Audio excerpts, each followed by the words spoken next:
Hello दोस्तों, तो आज हम लोग पढ़ेंगे फार्मेसी काउंसिल। तो एक्ट कब आया था इसका? 1948 में एक्ट आया था। भारतीय भेषजी परिषद भेषजी अधिनियम 1948, ठीक है ना। एक्ट का नाम था। स्थापना कब हुई थी? 4 मार्च 1948 को इसकी स्थापना हुई थी। मुख्यालय कहाँ है? नई दिल्ली में। गठन गठन इसका कब हुआ था? 9 अगस्त 1949 को धारा 3 के तहत हुआ था, ठीक है। इसका ध्येय वाक्य क्या है? काम ए दुख तप्तानाम प्राणी नामार्ति नाशनम, ठीक है। और यह एक्ट के पारित हुआ था, इसलिए इसे सांविधिक निकाय का दर्जा प्राप्त है। अध्यक्ष कौन है इसके? मोंटू कुमार पटेल। वर्तमान अध्यक्ष कौन है? मोंटू कुमार पटेल हैं। प्रत्येक 5 वर्ष में इसका पुनर्गठन होता है, यह जरूर याद रखेंगे। यह किसी भी और आयोग में नहीं होता है, जो भी परिषद है तो उसमें नहीं होता है, इसमें होता है, ठीक है ना। 5 वर्ष पुनर्गठन होता है इसका, ठीक है।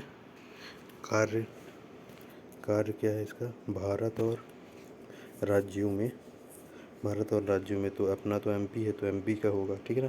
कार्य क्षेत्र क्या है? भारत और एमपी के फार्मेसी काउंसिल की निरीक्षण करना और उसके बारे में, ठीक है ना। उपाध्यक्ष कौन है? प्रोफेसर प्रमोद येओल है, ठीक है ना।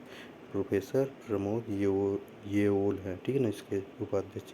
कार्य क्या है? फार्मेसी शिक्षा एवं व्यवसाय को स्नातक स्तर तक पहुंचाने व नियमन का कार्य करती है। कॉलेज को मान्यता देना व संस्थानों द्वारा पूरी की जाने वाली शर्तों को निर्धारित करते हुए शिक्षा विनियमों का निर्माण करना, ठीक है। और यह विनियम का निर्माण कहाँ है? धारा 10 में है। और इसके गठन कब हुआ था? धारा 3 के तहत हुआ था, ठीक है। इसे याद रखेंगे। पूरे देश में शैक्षिक मानकों का एक समान कार्यान्वयन सुनिश्चित करना। पूरे देश में शैक्षिक मानकों का एक समान कार्यान्वयन सुनिश्चित करना इसका कार्य है। निरीक्षण करना, जो भी फार्मेसी कॉलेजें हैं उनका निरीक्षण करना। परीक्षा पाठ्यक्रम अनुमोदन करना।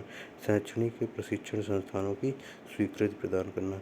फार्मासिस्टों के रजिस्टर का नियमन सुनिश्चित करना, ठीक है ना। इसका यह कार्य है, ठीक है।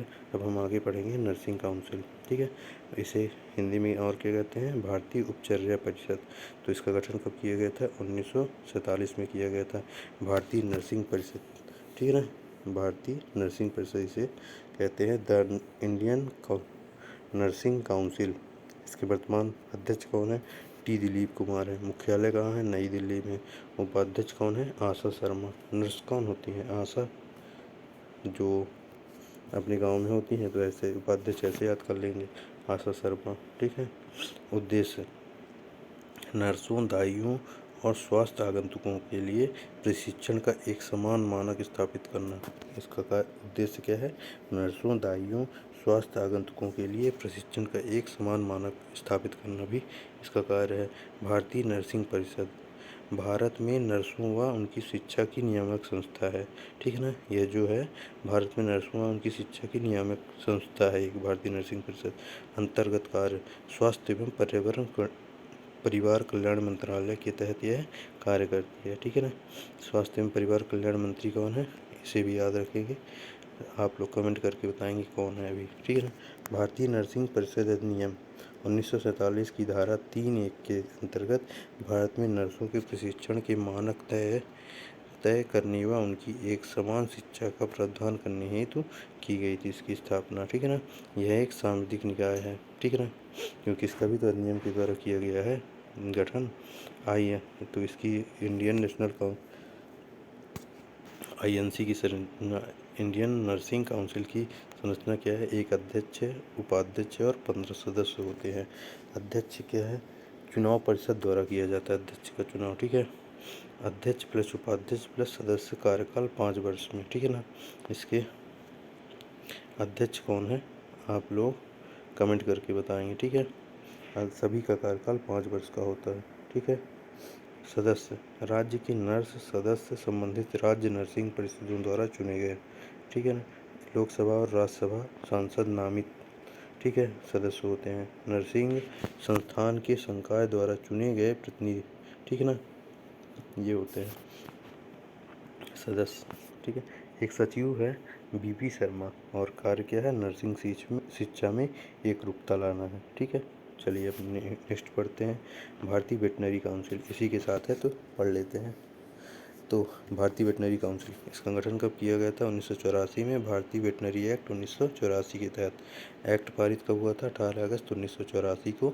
तो इसे क्या कर दिया गया? वैधानिक निकाय का दर्जा दे दिया गया। अध्यक्ष उमेश शर्मा दूसरी बार अध्यक्ष बनाए गए हैं। ठीक है, उमेश शर्मा एमपी के हैं। ठीक है, कार्य शिक्षा देना, ट्रेनिंग, मान्यता प्रदान करना, कॉलेजों को ट्रेनिंग देना, शिक्षा देना। ठीक है, पशु चिकित्सा विनियमित करना कि किस प्रकार से की जाएगी, एग्जाम लेना। ठीक है ना, भारतीय वेटनरी काउंसिल का कार्य है। अध्यक्ष उपाध्यक्ष कार्यकाल कितना होता है? 3 वर्ष का होता है। और इसकी संरचना देखेंगे, एक अध्यक्ष, एक उपाध्यक्ष और 5 सदस्य होते हैं। ध्येय वाक्य क्या है? पारगेसु सैमु पशुपालन और डेयरी विभाग। पारगेसु सैमु है इसका ध्येय वाक्य। ठीक है ना, और यह किसके अंतर्गत कार्य करता है? पशुपालन और डेयरी विभाग के अंतर्गत। मत्स्य पालन, पशुपालन और डेयरी मंत्रालय के अंतर्गत यह कार्य करता है। इन दोनों में से किसी का कोई भी आएगा तो आप आंसर लगा सकते हैं। ठीक है ना, इसकी संरचना क्या है? एक अध्यक्ष, एक उपाध्यक्ष और 5 सदस्य हैं। ठीक है, अध्यक्ष उपाध्यक्ष का कार्यकाल 3 वर्ष है, इसे याद रखेंगे जरूर। ठीक है, चलिए थैंक यू। चैनल को लाइक शेयर एंड सब्सक्राइब जरूर करें। Thank you.